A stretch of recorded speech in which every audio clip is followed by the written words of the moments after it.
رئيس الوزراء جمهورية فدرالka Soomaaliya mudane Maxamed Xuseen Rooble iyo wafdi uu hogaaminayo ayaa soo gaaray magaalada Kuwait ee xarunta wadankan oo kaga qayb galayo tacsida amiirkii geeriyooday wadankan marxuum Sheikh Sabaax Al Ahmed Al Sabaax. garoonka diyaaradaha ayaa wafdiga ra'iisul wasaaraha waxaa ku soo dhaweeyay mas'uuliyiin ka tirsan dawladda Kuwait. waxa uu ujeedka safarka ra'iisul wasaaruhu yahay in shacabka iyo dawladda Kuwait uu la qaybsado geerida amiirkoodii Sheikh Sabaax Al Ahmed Al Sabaax. siyahayaha wasiirka arrimaha dibadda Danjire Axmed Ciise Cawad oo ka mid ahaa wafdiga ra'iisul wasaaraha ayaa ka warbixiyay ujeedka safarka ra'iisul wasaaraha. ra'iisul wasaare Maxamed Xuseen Rooble iyo wafdi balaaran oo hogaaminayo oo xildhibaano iyo halwadeeno xafiiska ra'iisul wasaaraha ayaa maanta soo gaaray magaalada Kuwait dalka Kuwait.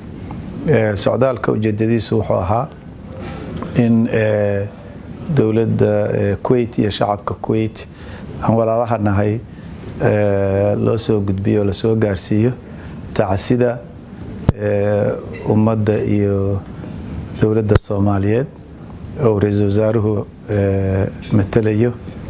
marka ra'iisul wasaaruhu bari wuxuu leeyahay socda kulamo mashquula wuxuu soo booqanayaa qabriga amiirkii dhintay Allah u naxariiste ka bacdina wuxuu tacsi u geynayaa amiirka cusub iyo tahniyad isla socda soo uga tacsiyeynaya dhimashadii amiirkii walaalkiis ka horeeyay iyo ugana tahniyadeynaya in isaga uu noqday amiirka dalka.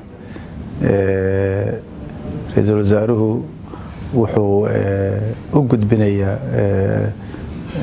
amiirka iyo madaxda Kuwait qadarinta iyo jacaylka ummadda Soomaaliyeed u qabto dalkan walaalaha nahay Kuwait iyo madaxdooda oo runtii ah dadka Soomaaliyeed qadariya oo jecel oo aadna u soo dhaweeya una ixtiraama.